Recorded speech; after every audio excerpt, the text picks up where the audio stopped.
have with us a man who needs no introduction, as evident by the crowd. So we'll dive right into the questions. Shall I say something before? Sure, go ahead. Well, the question is definitely there in a lot of people's mind, why a moment like this, how this came about.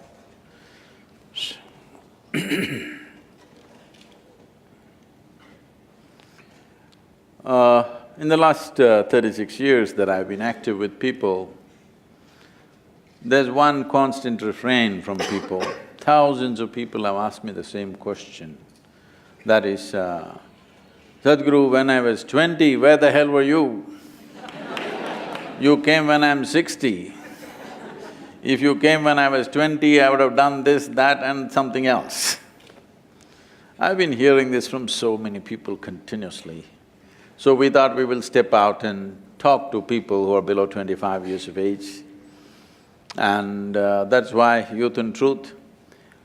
And the fundamental of this is, see what we call as life.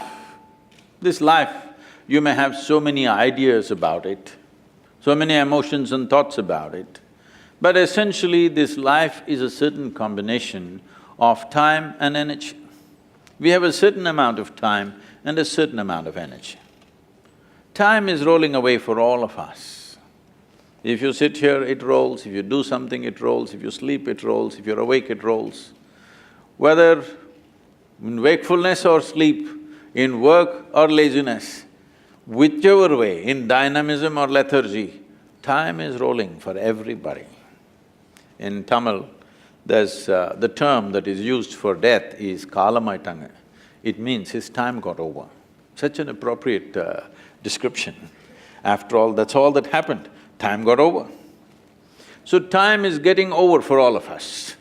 As we sit here, it's not the clock which is ticking, it is our life which is ticking away. You cannot control it, you can't slow it down, you can't roll it back, no choice about this. It rolls forward for all of us, no matter what we do or we don't do. But energy is something we can manage. When we talk about energy, this segment of life that we refer to as youth, when you're in this segment of life, your energy is at its highest exuberance. Most youth do not understand this, they think they're going to be like this for always. You just have to pay attention to the old people, they were not born like this. They were also youth. Slowly, volume gets little down, not me. Otherwise, slowly the intensity of energy volume gets lower and lower. If you just observe how they sit and stand and walk, you must know you're going to get there very fast, actually.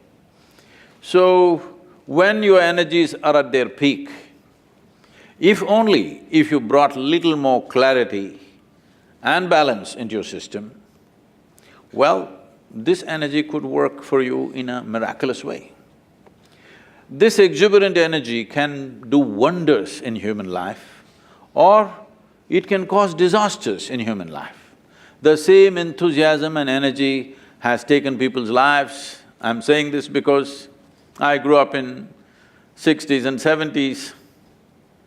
By the time they were 35, at least 12 for sure, other two I think they also went by that way. 12 to 14 people that I knew and who were dear to me, they all died before their 35 years of age.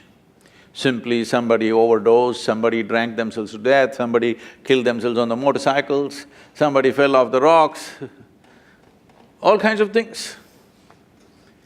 It is the same exuberant energy which got them into these things.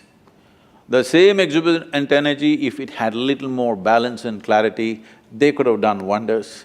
But unfortunately this happened. It's not only in terms of death, it happens in so many different ways. Disaster is not always in the form of death. Life didn't take off, that itself is a disaster. So, when you look at this, see, every human being, every individual has an innate genius within them.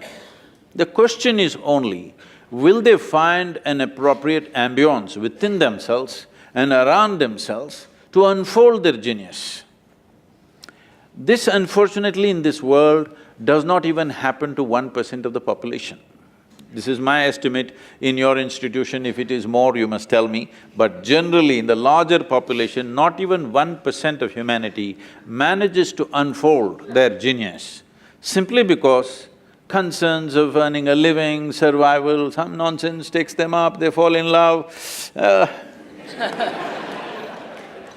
something happens. Either outside situations don't cooperate or inside situations don't cooperate. So, what I'm looking at is, if we can increase this percentage, let's say in this generation from 1% to 10%, we will have a phenomenal world. Because you cannot create a great world or a great nation or a great society, you can only create great human beings. If you create great human beings, great societies and nations and world will happen.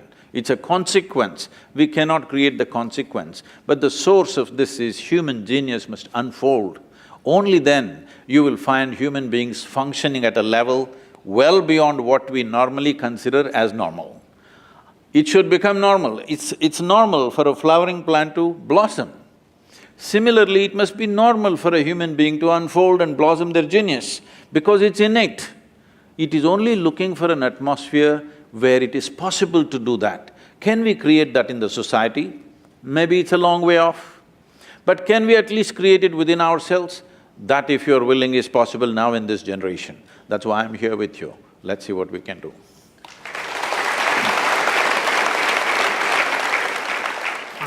That, in essence, answers the first question which we had planned for you. So we'll actually move on. But what we have tried to do is so we are representative of the student community, and we have taken their questions and actually tried to divide them in themes. And several themes have cropped up, and we'll proceed theme-wise during this conversation. The first theme that cropped up was about ethics and morality. And even though this wasn't the exact formulation of the problem, there were versions of this. And the version was that if Sadhguru could go back into the past, not because of yogic powers, but if there was a time machine, and with foresight, with knowledge about what happened during the World War II, would Sadhguru kill baby Hitler? Is the first question that cropped up.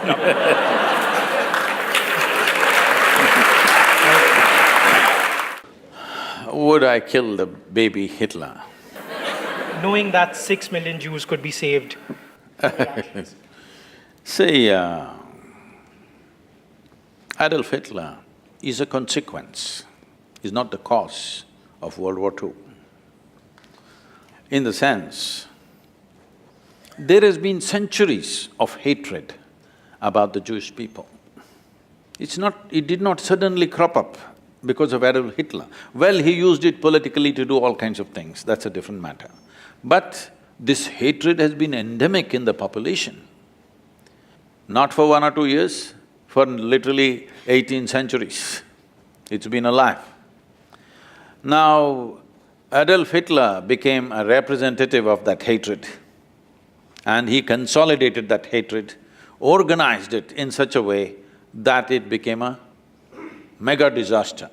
But the disaster has been unfolding for a long time. Forever people have been accusing Jews of being a Jesus killer and wanting to get them. In so many ways they've been persecuted, not in one way. Every generation has small-scale persecutions happening in various societies across that part of the world at least, not here.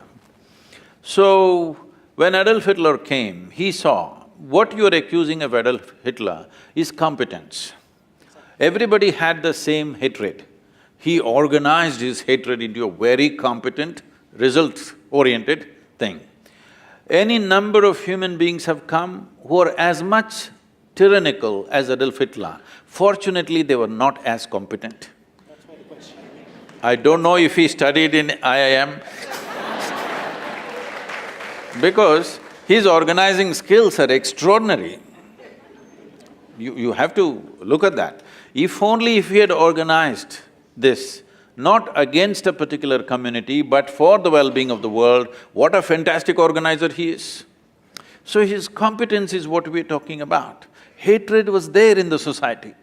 He organized it and made it into an end result of a disastrous kind. See, in every generation there are tyrants. Fortunately, they're impotent. Fortunately, they're everywhere. Don't think they're not there. Every day I'm meeting thousands of people. You should see what kind of mindsets people have. How much endemic hatred they have for somebody that they do not even know, including me. People who have never met me, people who have not had a word with me, they have so much hatred. Say, what's the problem? You've not even seen me yet. But no.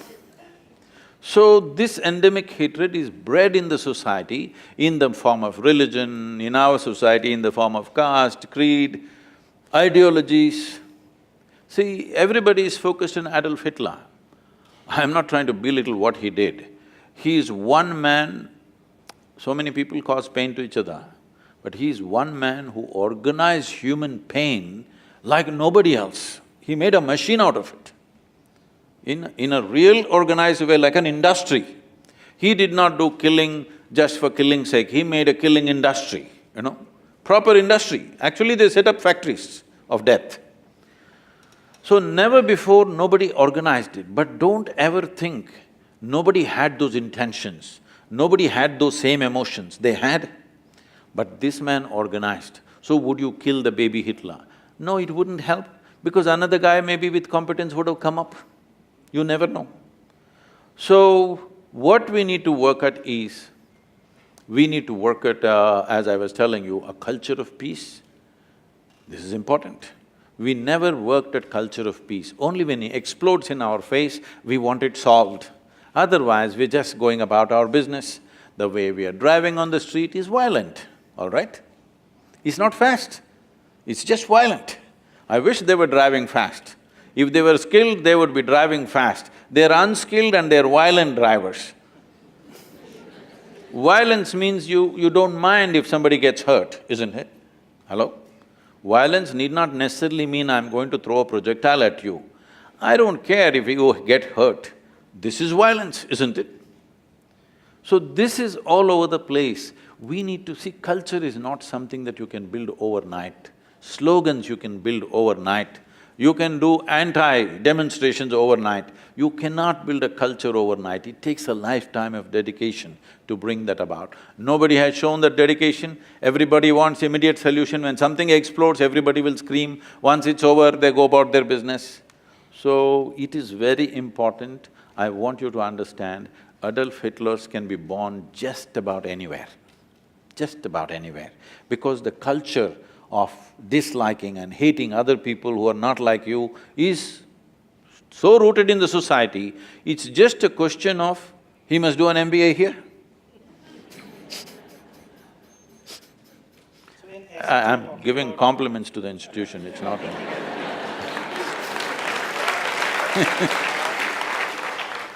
Completely get it, but the main issue over here is that you tackle the root causes rather than manifestations of the root causes. Exactly, so… Consequences cannot be dealt with. It is the process we need to address. So the youth of today have a bit of confusion about the whole spirituality. We believe that the basic tenets of humanity, like justice, equality, fraternity, should be enough to be a better human being. And if you're a better human being, and if you're happy by yourself, is there really a room for spirituality? Please repeat those three values. Justice, equality and fraternity. Justice, equality and fraternity. I want you to understand this. These are wonderful thoughts, but with horrible results on this planet. Because people who talked about this, well, Marx spoke about it, Engels spoke about it, Joseph Stalin spoke about it. But Joseph Stalin killed 3 times more than Adolf Hitler. Am I correct on the number, or you're disputing the number? I'm not disputing the number, Okay. but there is a fallacy in this argument. We will come to that. I'm saying you can carry any number of values, but you will see people will learn to subvert their own values in so many ways depending upon how much pressure is put upon them. So instead of morality, instead of this kind of moral structures, it is better that we fall back on our humanity, which is more reliable and always there. If you want to fall back on humanity, if you'll give me a couple of minutes, okay? See, what is it that is setting us apart? Why is it I must think that there must be fraternity? Because first of all, I think you and me are separate. Now I am trying to build brotherhood, isn't it so? First of all, I think the way you are is whatever. Now I am trying to include you. But how did you come to this? You have come to this simply with little bit of accumulated information in your mind, the data that you carry, which is your thought process. Your entire thought process is coming from limited data. Now this data is the feed for your intellect. Because you understand somewhere, maybe not articulated in your own mind, but you fundamentally understand the nature of your intellect is, it will always make you and others separate, because that is the nature of the intellect. Only because intellect is functioning, you have a discriminatory mind that you can discriminate, that is him, this is me. Otherwise you won't be able to discriminate. The other dimensions of intelligence which is in human being are all unifying in nature. Instead of going into those dimensions of intelligence and functioning, you are using your intellect. If I ask you a simple question, would you like your intellect to be sharp or blunt? You must choose, I'm going to bless you right now. You want it sharp, because intellect is a cutting instrument. So you use a knife to put people together, you will leave it in tatters, believe me. You use a knife to cut things, that's fine. To handle material aspects of life, you use a knife because you want distinction. When you handle people, if you use a knife, maybe with the best intention, you will still cause enormous damage. This is the unfortunate manifestation of the principle of communism.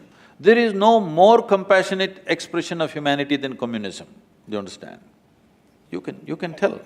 There is actually, in philosophy, there is no more compassionate expression, because everybody according to their need, not according to their greed, is a fantastic idea. But wherever they tried to implement it, what happened was enormous violence simply because it's an intellectual idea. And intellect can only cut. If you try to sew with a knife, everything becomes tatters.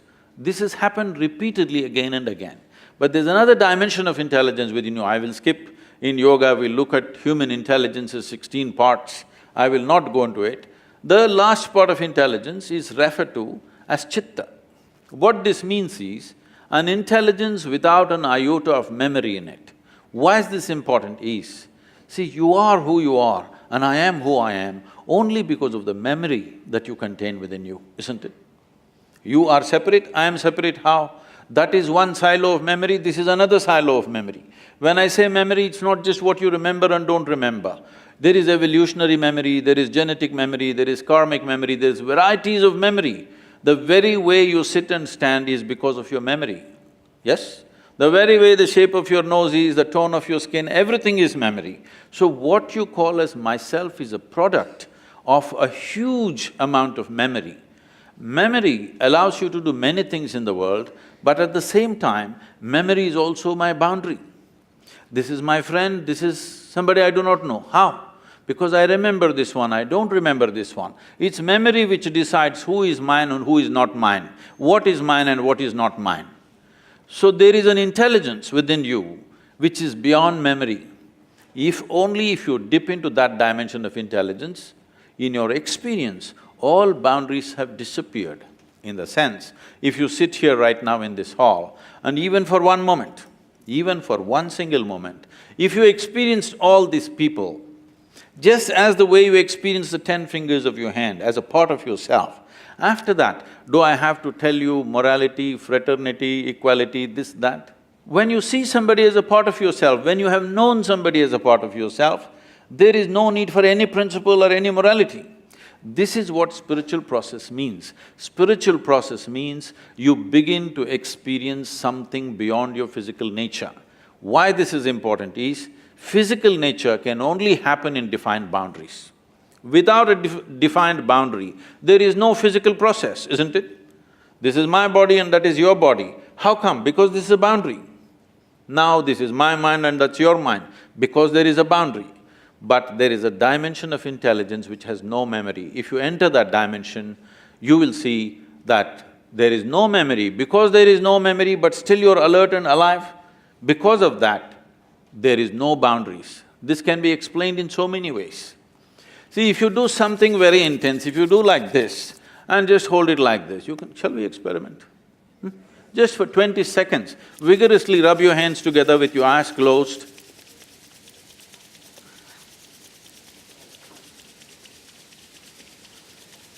Hold it about 3 inches away from each other.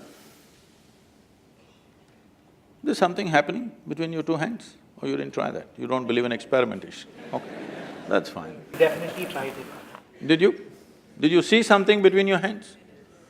There is a certain energy. Why I'm saying this is, right now your definition of this is me and that is you has come like this.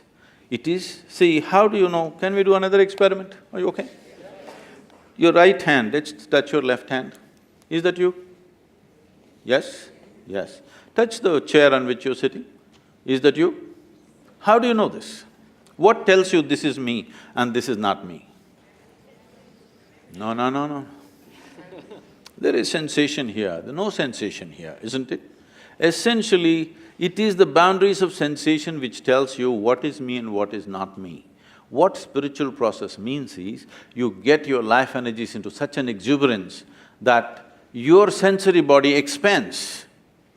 If your sensory body expands, everything within the boundaries of your sensation, you experience it as myself. Right now, this water in this tumbler is definitely not you, but if you drink it, it becomes you, isn't it? This many kilograms, how did it come?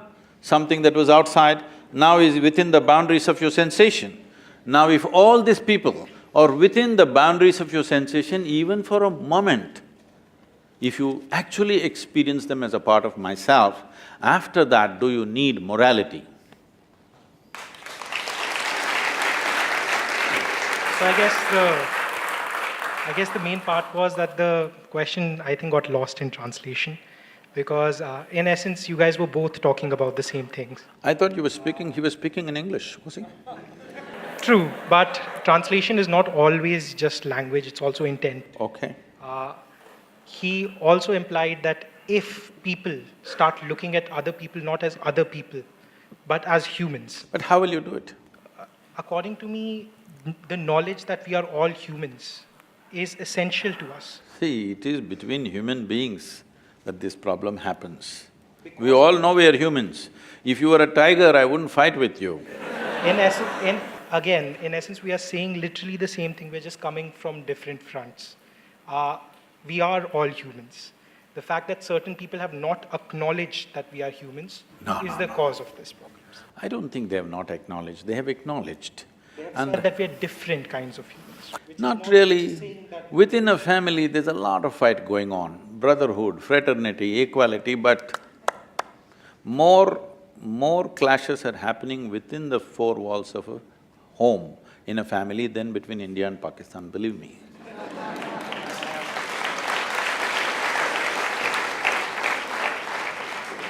No, you're a little frustrated, you can ask me more questions. Huh? I'm genuinely not frustrated by this, it's just that the example which you have just given, that there are more clashes which happen Is it happening or not? than outside, is in essence, first of all, it is not essentially fact-based because it doesn't take it's on an assumption of how many clashes occur between India and Pakistan. The second is, it assumes that clashes which are occurring within the family are of the same magnitude. See, magnitude is different because we are not armed within the family and we have no intent to kill, all right? We have no intent to kill, but clashes are happening, isn't it? Emotions are happening. Are they happening or not? If you believe of everyone as your extension of your spiritual being, would clashes also not happen? See, spirituality is not a belief, that is where you're wrong. See, you think spirituality is one more belief like your values. Your values are made up by you. Spiritual process is not made up by… If you sit here and breathe, what you exhale, the trees are inhaling. What the trees are exhaling, you are inhaling. Is it a fact or is it my idea? It's a fact. Now this fact is only intellectual, but experientially if you sit here and actually experience one half of my lungs is actually hanging out there, which is the fact. If you experience this, after that, do I have to tell you, don't cut the tree?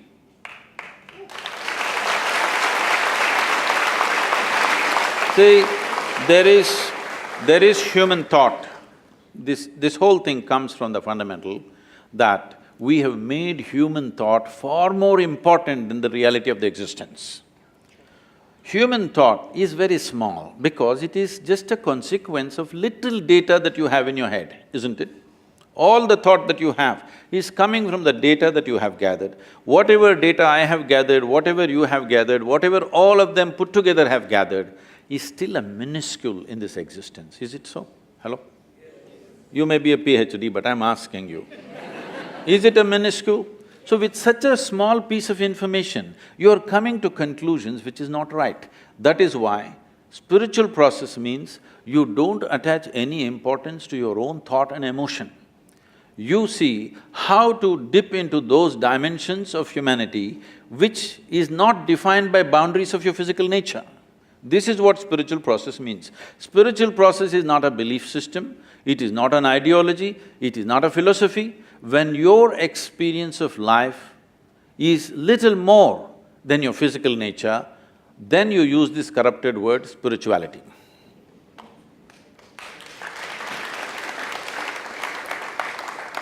While answering the last question, you talked about memory, right? So, my question is, if all we are doing… So what's your view?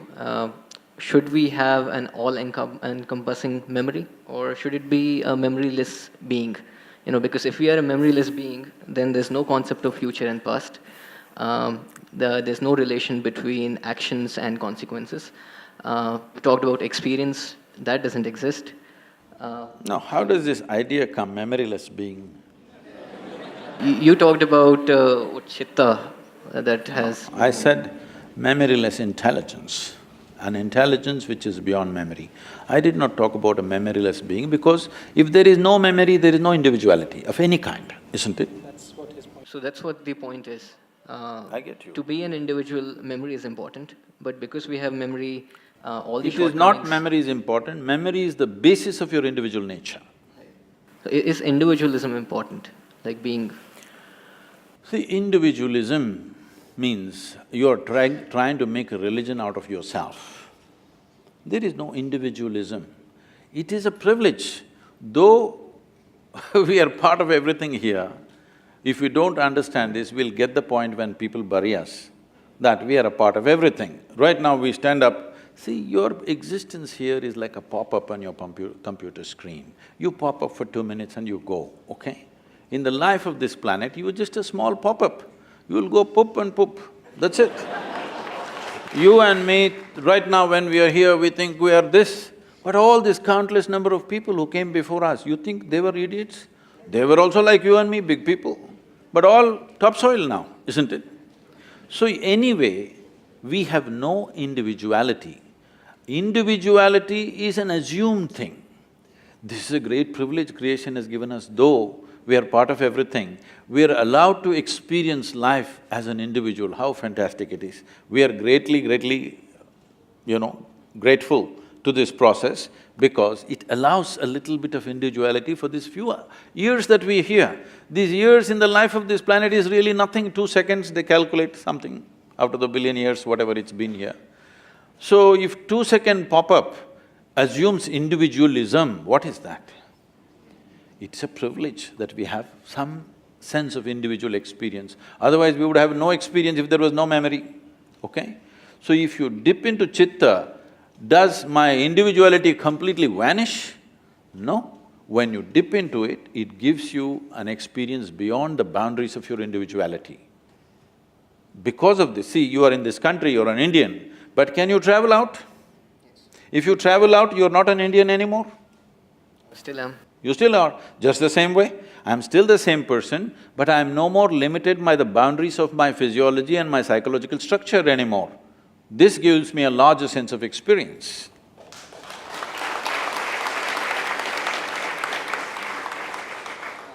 Moving on to the mythology. So we know that Iliad was written by Homer, right? A blind guy. He wrote that there are 14,000 horses. But since we know that he could not have seen it for himself, we believe that there's some sort of um, historical, storytelling going on there. Would you say? But nowadays, all the scriptures, religious scriptures, are taken as gospel. So should we also believe that there is myth making in Ramayana, in Mahabharata, and that taking them as gospel rather than just work of literature is wrong? I don't see anybody taking Ramayana and Mahabharata as a gospel. There are certain factions which are… No. They cannot, because they'll get freaked out with confusion.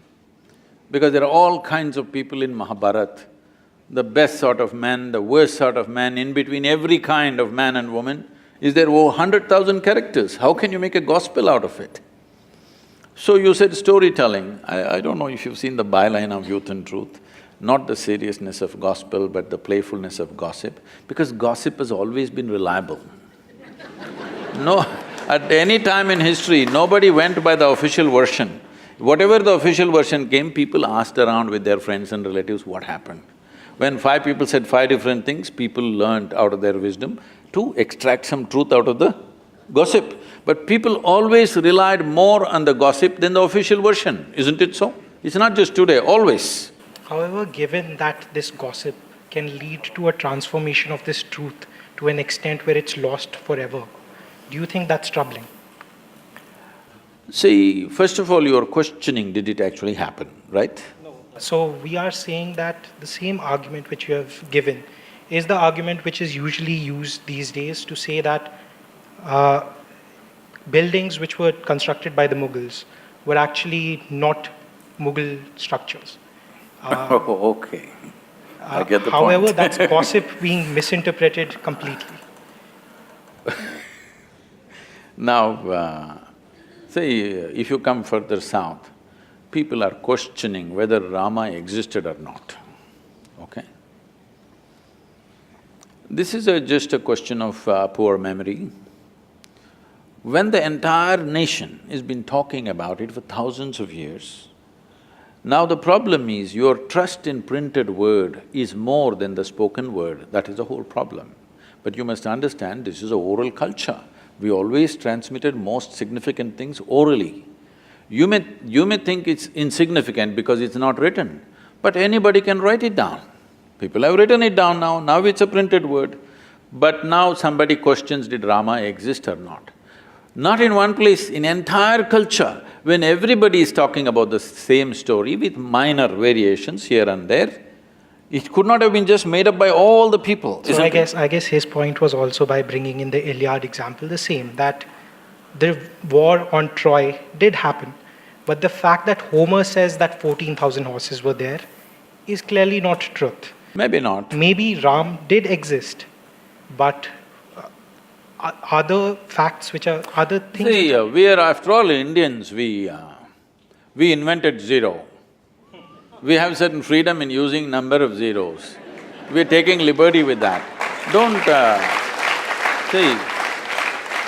see, whether 6,000–7,000 years ago, whether 100,000 men fought or 10,000 men fought, doesn't make a difference.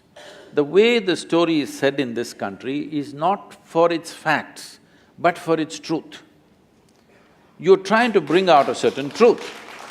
The fact of it, whether 100,000 men fought, 10,000 men fought, what does it matter? You don't have to manage that war today, it's over.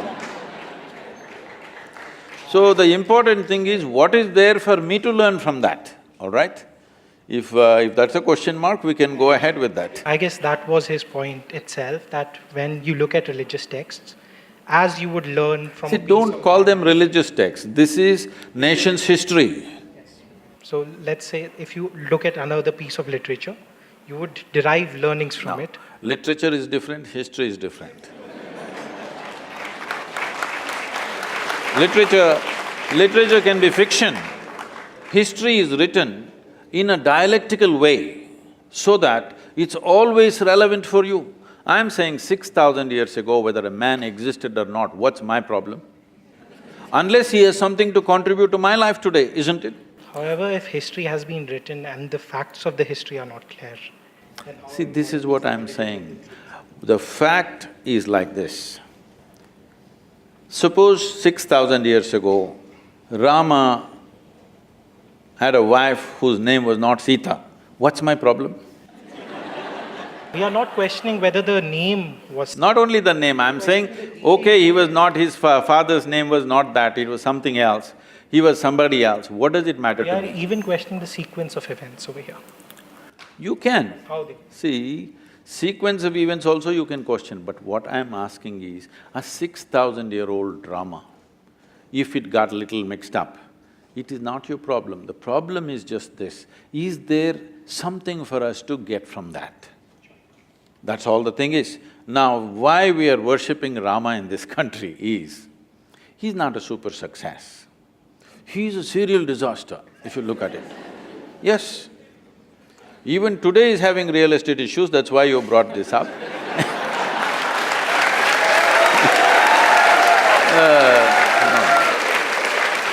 But it is not today alone, it's not today alone. Right from the beginning of his life, he is in trouble and trouble and trouble and trouble. See, he is rightfully a king. He's coronated at the age of 17 or 18. He marries a princess, and within 1 or 2 years, he's sent to the forest. They didn't go to the jungle for picnic. As some of the television serials are showing Rama, Sita doing all that. No, it is like, throwing him out of the kingdom from his power and everything.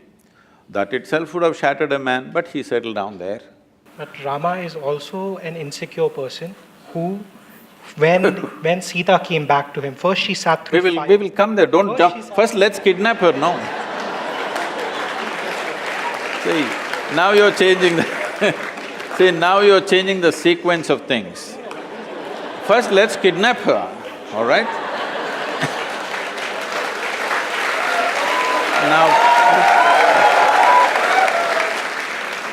Now, the Sri Lankan people come and kidnap his wife and go away.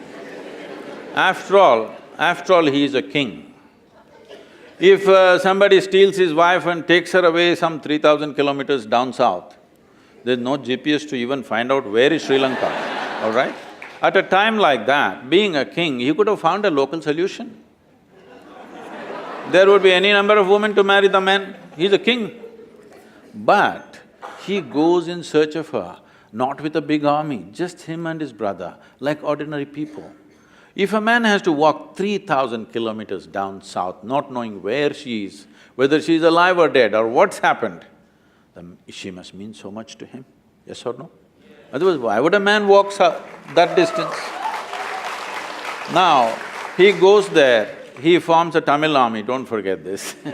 And then there is a fight, kills hundreds of people, burns down a beautiful city, gets back his wife, comes and settles down. Before this, I will tell you, he goes for a year of penance in Himalayas.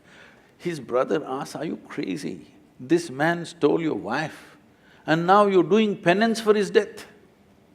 He said he had 10 basic qualities, Ravana. Killing those 9, which were horrendous qualities, no penance for me, no repentance for that. But he was also a great devotee and I killed that also. So 1 year of penance the man goes for. This is not a… And then he settles down and his wife is pregnant. You must understand, for a king, his wife is pregnant means it's not just about a child, it's a progeny for his empire and there are many things involved. No sonogram, so he doesn't know whether it's a girl or a boy or boys or girls or anything. But once again a political situation evolves where he has to send his wife to the forest, which you are saying is insecurity. Not that part. So we can even begin from the first point in which, after he rescues Sita, Sita has to sit through a fire to prove that she is pure. For whom? So that other people will accept her. Because Rama cared about how people saw him. Rama, when he came back, a random dhobi in your kingdom said that Sita I am not like Ram, who will keep a woman in my house, who might have a child which is not mine. For this, Rama sends away Sita again to the forest. That is the insecurity you're talking At about. any point, Rama wanted his people to love him. No, let's come to this properly. Today in our country, there are many kinds of things. I'm asking you, do you want a leader for this nation who puts the people of this nation above his own family and his personal love? I'm asking you. Or do you want a Dhritarashtra, at any cost my son? You want a man who puts the citizens of this country above his family. This is not just another woman for him. He went and fought a battle for her, walked 3,000 kilometers. This is not just another woman. He is living for her, but still he sends her back to the jungle when she is pregnant, knowing fully well that it could be his future for this kingdom. And he's putting… See, it is not just about a dhobi, this is what your mistake… you're taking these things literally. When a dhobi said, what it is being said is ordinary people are talking like this.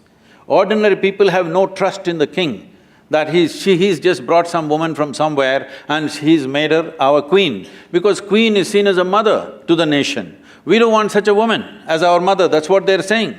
She went and lived with some man somewhere. This is what the people of those times are saying. So if the king says, I don't care what you think, I love my wife and keep her, that would be not a good king, not a good administrator.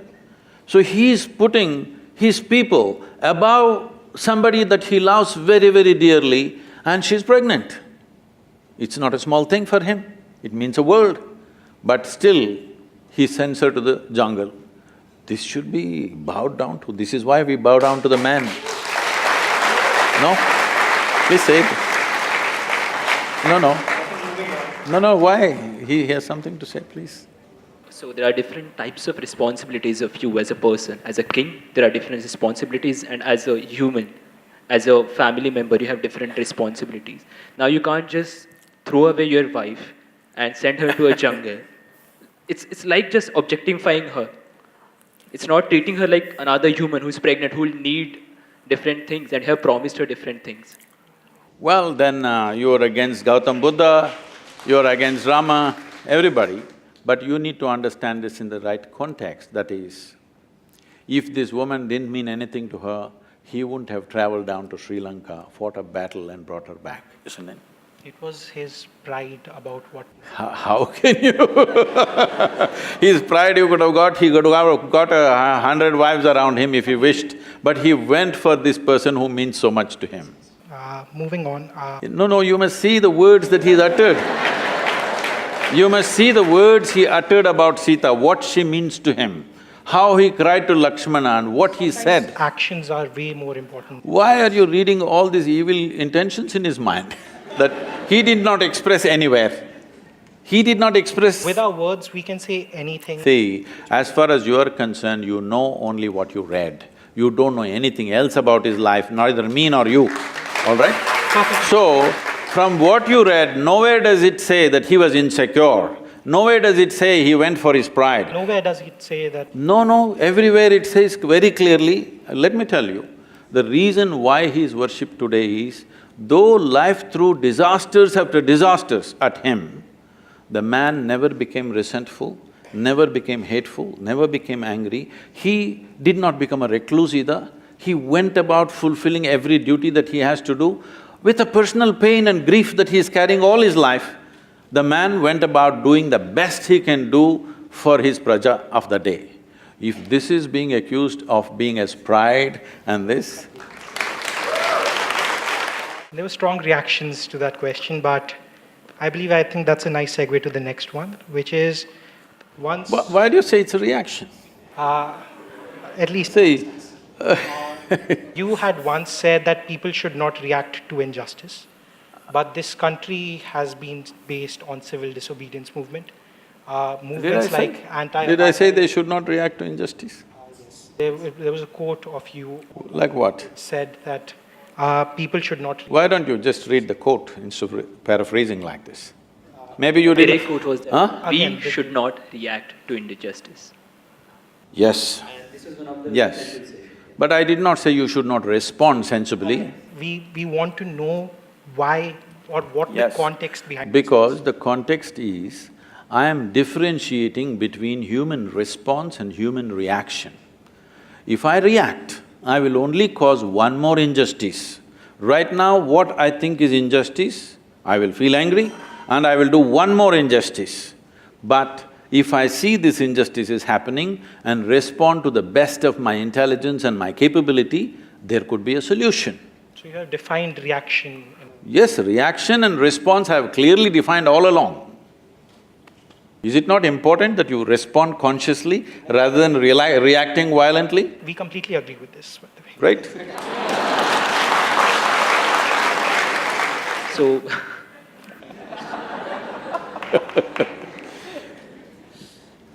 I'm glad your serious face is gone, you're laughing, now we can talk. so this was you quoted somewhere that religions have nothing to do with the lynchings that have been going on around. But if we see the facts, members of a particular minority community are being targeted by the perpetrators who identify themselves with another religious community. And if these are the facts, then how can you say that religions are not connected to the lynchings? See, probably you're just going by the television reports. Just go a little further into the… So You read your again, book we as are- well. So in also your we book, are- you are- say… In book I'm talking about lynchings. No. Yeah, so in your book you have mentioned that you went to a village and a Oh, yes, policeman was of your course. friend, and you mentioned that… No, I will tell you the incident properly, you don't water this down. I'll tell you that incident properly. Will you give me 2 minutes? All right? See, I was living in a remote part of Karnataka. Karnataka is generally a docile, peaceful place. It's not a very activist kind or violent kind, there's no religious frictions happening, it's very docile people. One day I just ride down into the village and a big crowd, and what is it? I just park and go and see, they're beating one person like you can't imagine, with all kinds of things, whatever they get. I tried to stop, they just brushed me aside and said, you don't get into this. As I saw, within 2-3 minutes, the man died. Don't know who he is. Those days in the villages, nobody wore trousers, normally they wear either shorts or dhotis and things like that. This guy had trousers and some kind of dirty-looking shirt. And somebody thought he's a child lifter. Right there, they killed him and they dug a hole right outside the village where everybody can see, and they buried him right there because nobody has any fear that this is going to be a murder, this is going to be pursued. There is no such thing, they think it's their right to do that. I was appalled. Till then I had never faced a situation like that in my life. I was just 22, 23. So I rode down to the police station, which was just about eight or 9 kilometers from there. This policeman or this sub-inspector was my senior in college, so I knew him. So I went to him and I just saw this, you have to come and do something. He said, you do not get into this thing. I said, what? They killed a man, I can show you where he is buried. This body is right there. Nothing. I tried to talk to the local MLA. He said, please, you don't get into this. When I really looked at it, then it happened after 3-4 days. Late night around 1:30, I'm coming from Mysore city to my farm. On a remote road, it's a very remote place, it's in the hills. I ride in, young people are standing there with fires burning, with sticks and rods and everything. Oh, they shout, the motorcycle comes means. If you don't identify yourself, you would be killed too, right there, without a question. Because the rumor has gone around, somebody is doing child lifting, there's a local dam coming up, they're sacrificing many children. Nobody knows where the hell is the dam, nobody knows if anybody ever lost a child in the region, but just this rumor goes around. Then when I really look at it, I saw another one like this which happened for some stealing that happened, another one where he was beaten but he did not die. When you really look at it, every year in this country, over 40,000 children go missing. So there is a paranoia in the villages. Especially girl children who go missing, they just never found, never ever found. So tomorrow if my child disappears, what do? Hold an FIR and sit there and pray, is it? So first, their thing is to react in such a way, if my child is stolen, is it an injustice to me? Hello? And never to find the child, again not knowing what happened, whether they're alive or dead. If they die in front of you, it's okay. But they just disappear and you don't know whether they're alive or dead, you know what the parents go through? So there is a paranoia about this. The same thing happens if somebody steals any animal or if they cut a tree in their… This is what happens when you use gossip as your source of information. You're just misinterpreting the whole thing, please, I have to say this. Where is gossip as a… You think the whole script… all the literature or whatever, the history that we are talking about is all gossip? No, I do not. Going back to the point… No, why are we referring to that now? You're referring to Ramayana as just gossip? I am not referring to that same point. You only said that there was a rumor going around that there was a… Obviously, see, you're calling it gossip, but I'm telling you, this is fear. This is fear of a population who are not protected by any law except their own stuff. They are on their own. Don't think some police force will come in a helicopter and save your children. There is no such arrangement. When there is no arrangement like that, they make their own crude arrangements, unfortunately. I have seen somebody says one cow is stolen, immediately 10-15 boys get on the bicycles and ride in different directions. 30-40 kilometers if they catch the guy, that's the end of him, right there. Not because cow is religion, simply because it's economy. With 2 cows, I'm making my life. If you steal my cow, my children will go hungry tomorrow morning. So they will fight. So this is because the law has not spread itself to every inch of geography on this land, you must understand this. Even today in a big city, I'm telling you, if something happens to you, if you want to file a complaint, you will have to take the local MLA, somebody else, a businessman who knows somebody. By yourself you can't file, this is the reality. Somebody who has no basis in his life. So does this imply mob justice is valid? How are you saying these things? Do I look like a lyncher for you? Then why are you asking that question? I'm telling you, see, this is the problem. The problem is, we don't want to understand the reality and the pain of the people. We just want to make a judgment on them. I'm saying, unfortunately, nobody has provided them a way. So they're doing their own things. When mob enforces something, this is the unfortunate way it will happen. Do we want this to happen? Absolutely no. But do we have means to stop it right now? Till you make law available to everybody and quick justice to everybody, I am telling you, people will do their own things. If you think they should not do, because you're living in the safe, enclosure of a wonderful institution, you don't understand what it is in a village. When my child goes missing, what do I do? What do I do? Where do I go? You don't know. I've seen people, women crying and beating their breasts and walking around because their children are missing. They don't know where they've gone, finished. Can I speak? Yes, sir. So, you have talked in general about the lynchings that have been happening, and we don't deny that. They have been happening throughout the history, they have been happening in this country, and our inability to bring them to the judiciary is the cause. But I'm talking about a specific type I got of it. I got that. which have increased recently, and which are facts that they have been increasing recently. And it's not about my cow getting steal, it's about there is a cow somewhere out there, it's been killed, and now I have to lynch for that. There is a difference in mentality, and it has not been seen before. Definitely there is. It's not that it's not been seen before. It's right now being reported because this is one of the political strategies that's happening in the country. It's not also about political strategy. There are many incidences which are not being reported by media but are still happening, and there's research being going on about that. So whatever we found out about the lynching are just like few percentage of that. It's a very small percentage what you found out. Till now in these 4 years, because basically this is all focused towards this particular government, all right? So in these 4 years, 42 lynchings have been reported. Out of these, 12 lynchings are supposed to be more, religious basis is there to it, 12 of them out of 42.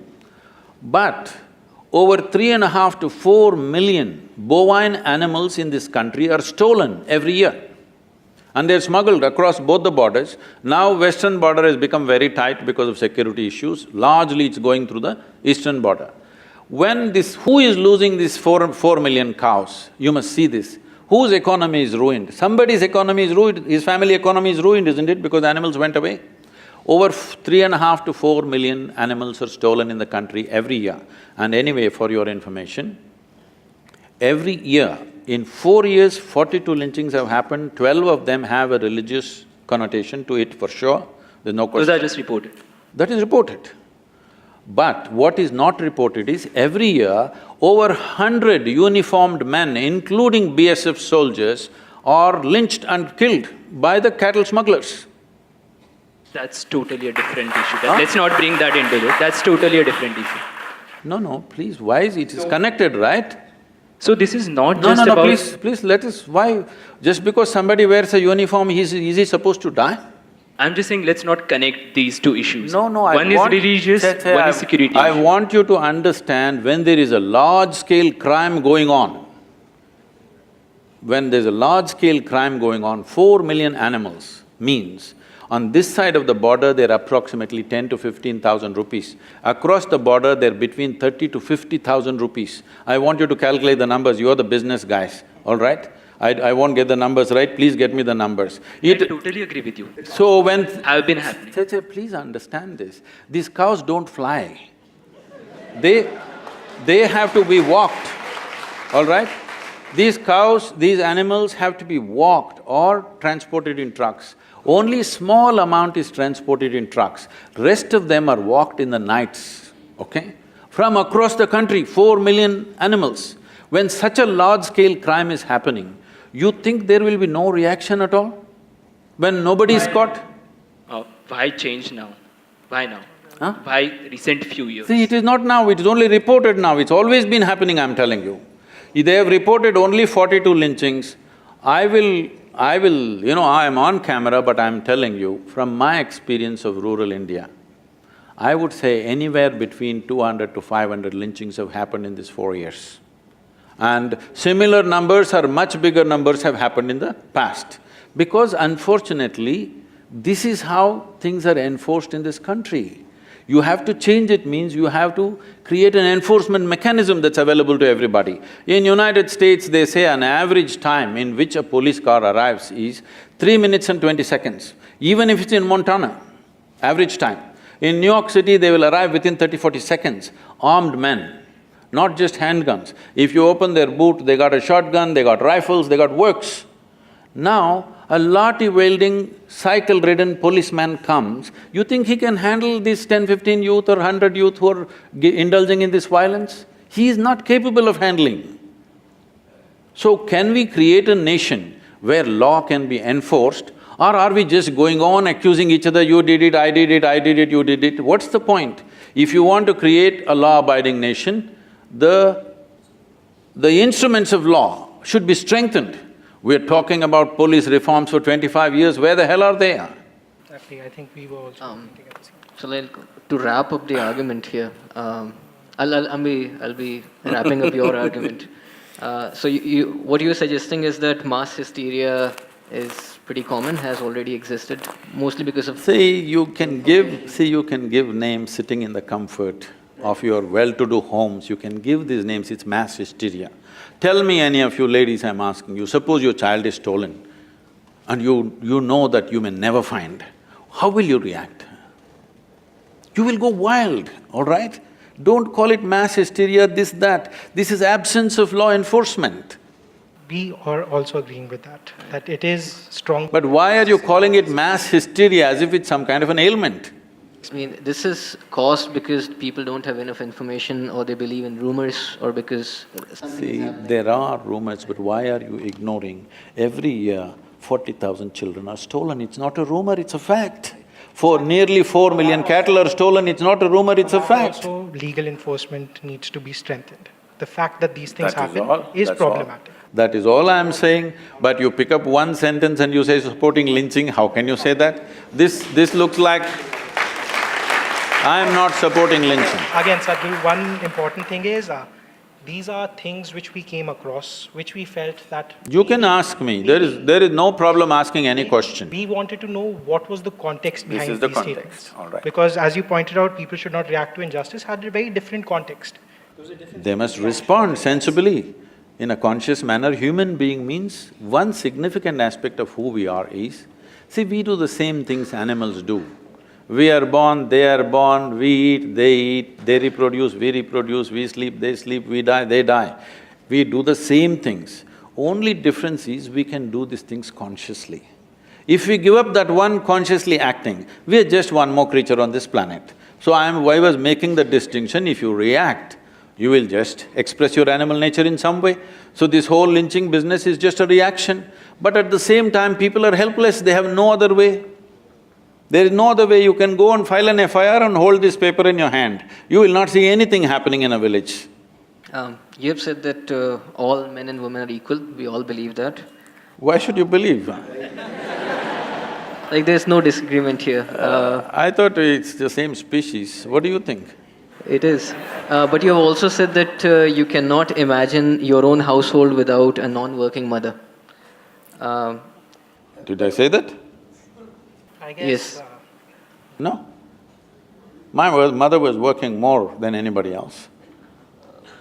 I think so. She took a lot of pride in doing her work.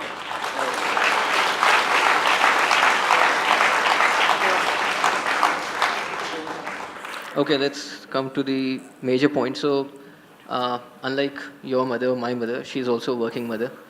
The women have had a choice, right? My mother had a choice, your mother had a choice, but that's not the case with everyone, right? So the main point is that of agency, right? And then believe that the agency is being taken away because of the gender of the person. So they are not allowed to decide what is certain happening. societal expectations that certain roles will be fulfilled. See, expectations are there. When you don't fulfill expectations, there'll be some price to pay, but that is so for everybody. That is… See, I'm not trying to say there has not been a certain level of exploitation, there definitely has been.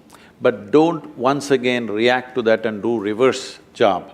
All you have to do is educate, educate, educate. Just leave it. You will see in a generation, everything will change. This is the first generation of women in this country who stepped out.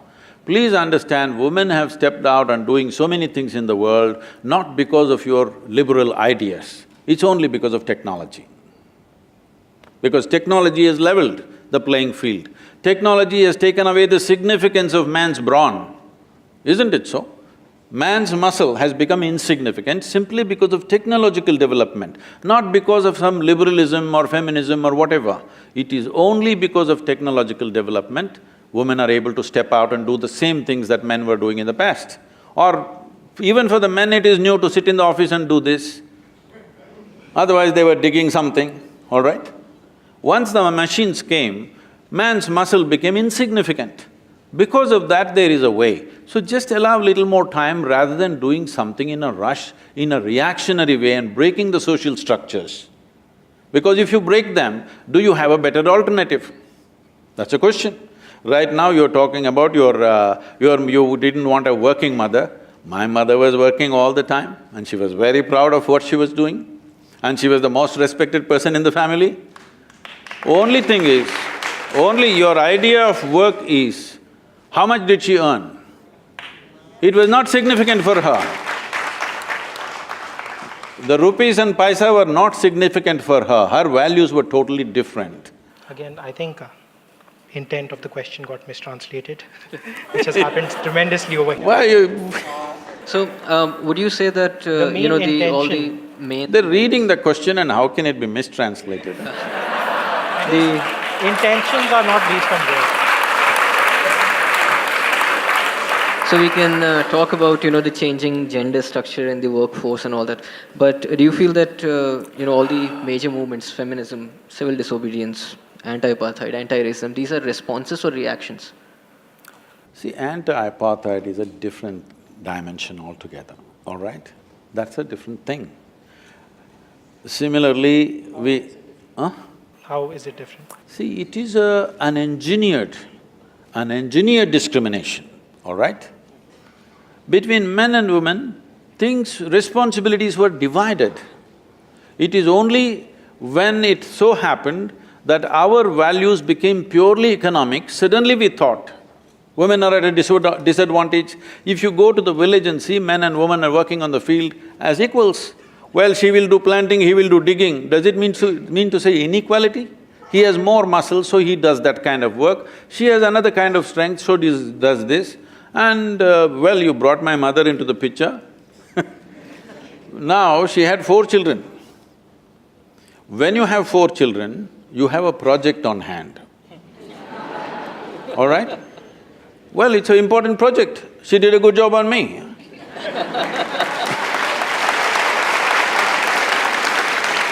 The kind that I was, if she did not tend to me constantly, I don't know what I would have become, all right? She did a good job on me and I'm glad. Not by domineering presence, but simply out of her love. You could not do anything that she won't like simply because she will simply sit there with a tear in her eye and finished, everybody's finished in the house. That's all. She never said one word, she never scolded anybody, abused anybody, beat anybody. If we did something that was against whatever she thought is good for everybody, just one tear appeared in her eyes, finished we were. Everybody got fixed, absolutely. So she had that kind of power and she exerted that when she had to. Because she did not earn money, is she inferior to anybody? I don't think so. I don't think even he implied that. No, when you say working mother and a non-working mother, it's a wrong description. They're working. Only thing is, they may not be getting paid for it. Exactly how you said that react and response are nuanced versions of the same word. Working, non-working are nuanced versions of the same word. So we're talking about, the gender roles that are usually associated, and what the expectation is. See, if a woman wants to work outside, anyway, there is a biological responsibility. For some reason, nature has trusted a woman more than the man and entrusted this responsibility of manufacturing, I'm using the word manufacturing intentionally, manufacturing the next generation. Isn't this one of the most important things that needs to happen in human societies? Hello? If we don't do this properly, it doesn't matter what kind of management techniques you learn, is it going to work in the society, I'm asking? So now, once you have a child, a human child is not born like other creatures. You drop, a cow drops a calf and immediately it starts running around. A human being is not born like that. A human being needs nurture. Now we are in a society where the first generation has stepped out to work outside. Once again, because of technology, they again started working from home, which is a very good thing actually. But they stepped outside, but we don't have social structures to take care of the young ones. You leave your children into somebody's hands and go, you know what all damage can happen? You know how America is suffering for this? Though they have lot of structures and laws about how children should be taken care of, in spite of that, I'm just saying this because just a few days ago, they brought this child, who's 8-year-old girl from Ohio, an Indian couple. When the child was young, they left this child, usually teenage students take up this babysitting because they need some extra money. So this is called as what? They shake them like this, what's it called? There's some term for this, that they shake the children like this when they're crying so that they quieten up. So this girl was shaken like this. Bad parenting is the word. Bad parenting. No. The babysitters are known to do this, there's a term, technical term for that. Because there are so many thousands of cases where children have been damaged because of this shaking. So the spine got damaged and this girl, the left side got paralyzed. And they brought this girl to me, she's 8-year-old girl, now we're putting her through various things, she's beginning to walk but her speech is not there, so many troubles.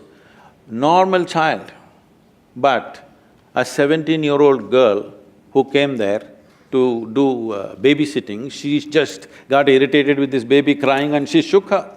So a human child needs not just nourishment, it needs somebody to play with, somebody to laugh, somebody to smile, somebody to love and hug and kiss the child. Till we make such arrangements, don't be in too much of a rush because we'll damage a whole generation of people. We need to make those arrangements in the society. See,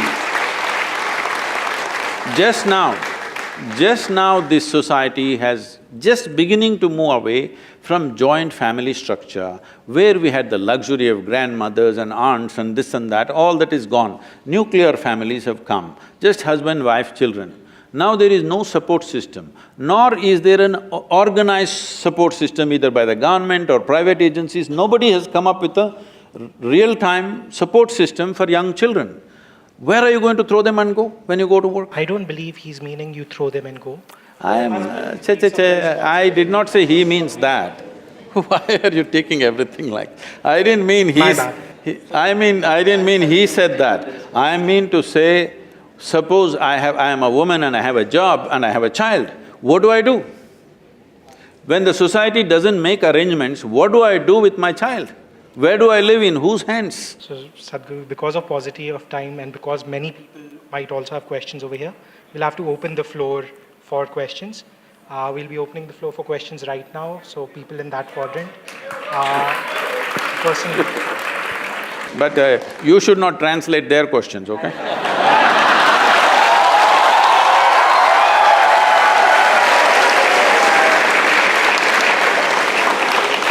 Question that if I get a seat at IIM Ahmedabad, my parents are very happy and then they congratulate me for my hard work.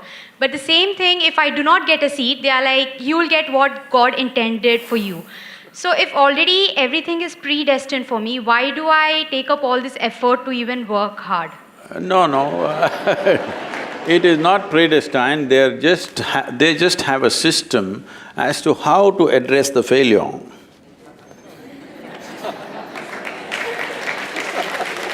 They don't want you to get totally frustrated and agonized by something that did not work.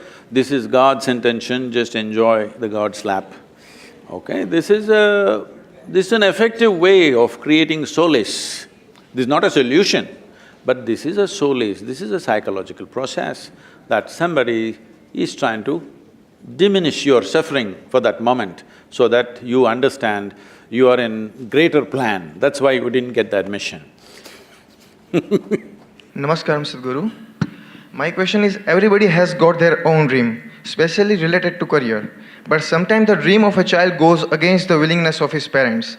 A child wants to do something and his parents want him to do something else. What should a child do in this situation? Should he go against with his own dream, against his parents with his own dream, or should he kill the dream inside him and obey his parents? Namaskar. Are you the child, sir? Yeah. No, luckily I am not. Please.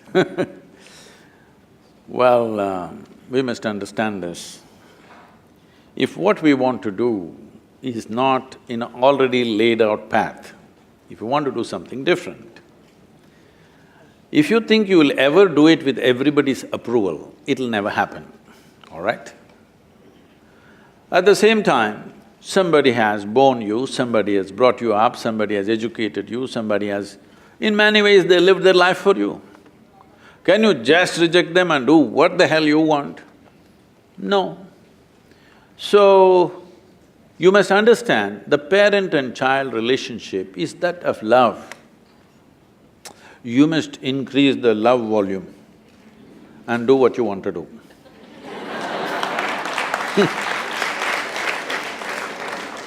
Now the problem is when they say no, you will get angry and say nasty things. No, you should not react like that. You must respond by increasing the love volume. When you increase the love volume, they melt. Then you must tell them, see, this is what I wish to do, otherwise I will not be happy doing what you want me to do. They will… Next. There is a price for everything we do in our lives. So we were talking about how it is a dilemma for a mother if she has a job to serve and a child to take care of. My question is why the same dilemma doesn't exist for the father? Because you're talking about a mother should be there to play with the child, to take care. Why can a father not be there? Or why the same dilemma doesn't exist for the father as it does for the mother? It is not that it doesn't exist, it does exist today. It is just that at an early age, a child prefers mother's company more than the father's. When he starts running around, he likes father. When he is still crawling and boo-boo-boo, he likes mother. At least the first 3 years, 4 years, the child prefers the mother because it's natural for the child to prefer that comfort of a mother. But when he starts running around 6, 7, 8, then he wants father because he wants adventure. He wants to go out, he wants to go on a motorcycle or he wants to go somewhere else. But early age, he wants the comfort of the mother. Now, generally, we have not created this. This is something we can do, which we have been talking about but it's not happened. There are many people like this. I said such people move into one apartment. One lady who's really good at children, good with children, she could take care of all the children very well and do something, some cooperation has to happen because we have banished our grandmothers and aunts and others, we can't stand them anymore. At least somebody who could be paid something but who's a volunteer, not simply a paid person who's going to shake your child like this. Somebody who has some care and concern for the child has to be there. But unfortunately, those arrangements are yet to happen in our society because it's new. Arrangements have not come. I'm sure in the next 15, 20 years this will come, but there is a certain amount of suffering in the meantime.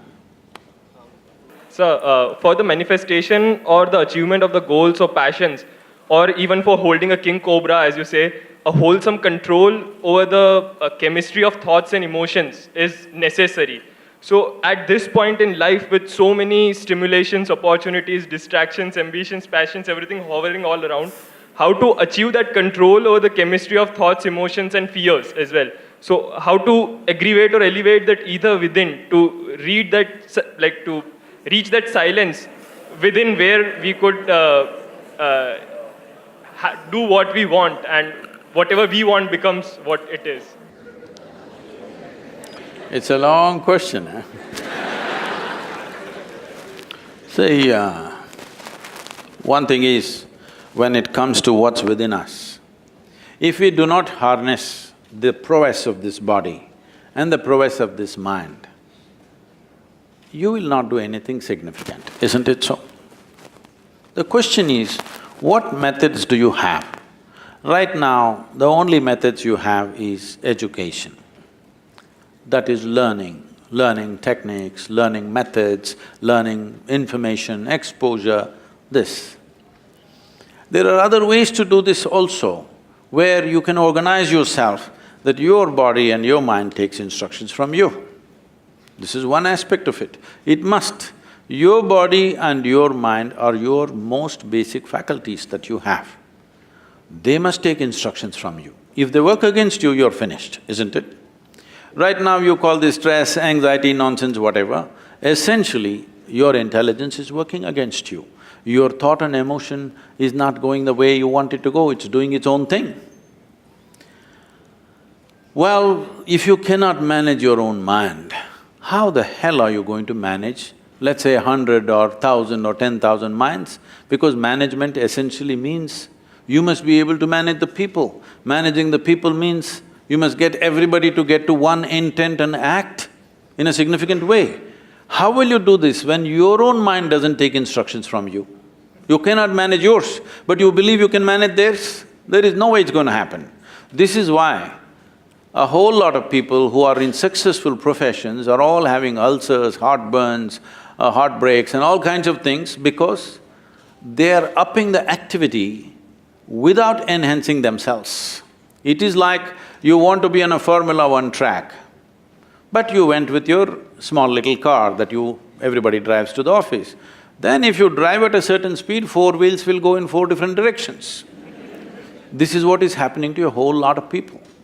When they aspire for what they want and go at it, their body breaks down, their mind breaks down, something happens simply because they have not strived to enhance this. First you enhance this, activity will open up in the world for you. But you are in a rush for the goals that you have set up already. Because of that, you don't spend time on the… If you do not enhance the machine, activity cannot be enhanced. Stress will happen, breakdown will happen, isn't it? But when it comes to the outside world, there are a lot of misunderstandings about what is coming our way. Can I tell you a joke? Are you? Because it's been so serious, This happened in Michigan. A tiny little bird was very exuberant and happy, and winter started coming. It should have gone south, but it was so happy it forgot about it and little late. Then it tried to fly, but because of the cold, its wings froze and it fell down. Then a cow was passing that way. It's an American cow.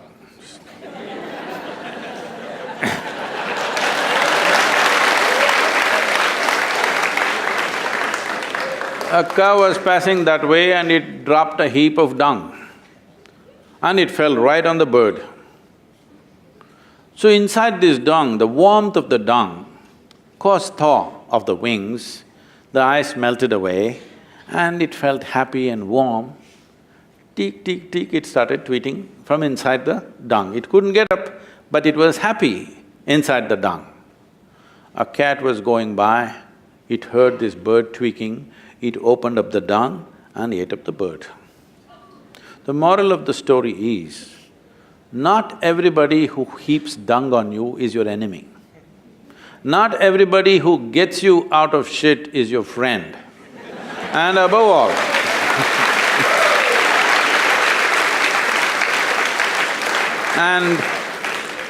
and above all, when you're in a heap of shit, keep your mouth shut.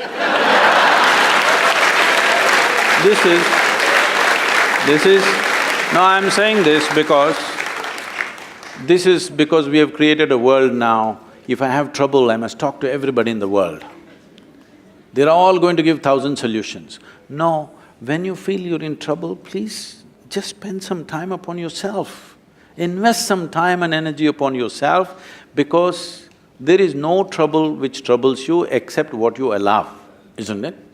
What is it? You must invest some time and energy upon yourself.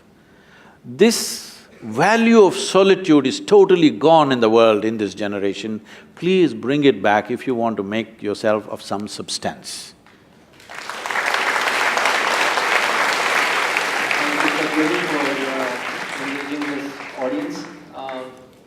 I'd like to just thank the Isha Foundation for such a wonderful show they put on.